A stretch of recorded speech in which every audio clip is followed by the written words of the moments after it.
a girl named Sophia. She was in 6th grade. And Sophia changed our lives forever with one question that she asked. She didn't know she was saying anything profound or life-changing at the time. She was simply being a 6th grader. We went on a trip to Cape Town, South Africa, and that trip changed our lives forever.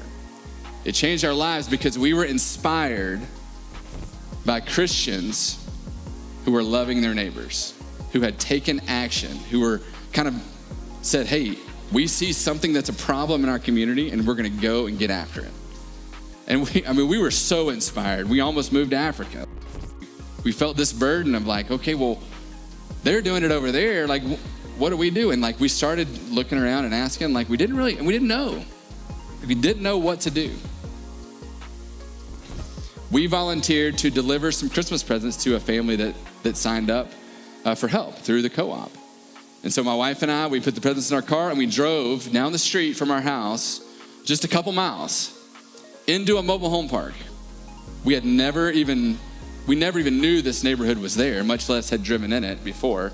And we felt kind of embarrassed, right? This is 2 miles from our house and we didn't even know this neighborhood was there.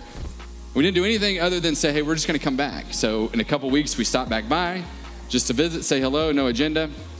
We kept stopping by every couple of weeks just to say hello. After doing this for a few months, one of the daughters, she was in 6th grade, she asked us, hey, can you guys help with our homework? Because my parents don't speak English. And we were like, sure, we can do that. So we started doing some homework. And Sophia changed our lives forever with one question that she asked. She didn't know she was saying anything profound or life-changing at the time. She was simply being a 6th grader. One afternoon, she looked at my wife and she said, when are you gonna leave? And Melinda said, what do you mean? Sophia said, every time a church comes into our neighborhood, they only come one time and then they never come back. And so Melinda looked at Sophia and said, Sophia, we're not gonna leave. We're gonna be here till you graduate.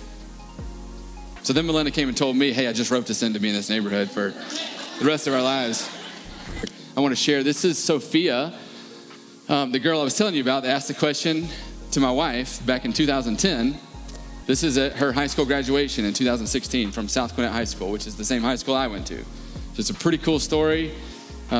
Sophia, if she was here, I think she would tell you like, hey, Jim and Melinda and the other volunteers showing up in my neighborhood, like it made a difference in my life. Sophia was the first person in her family to graduate high school. I'm hearing Pastor Aaron talk about all these different ministries that your church is already involved with. So many people, I look around the room that are actively involved.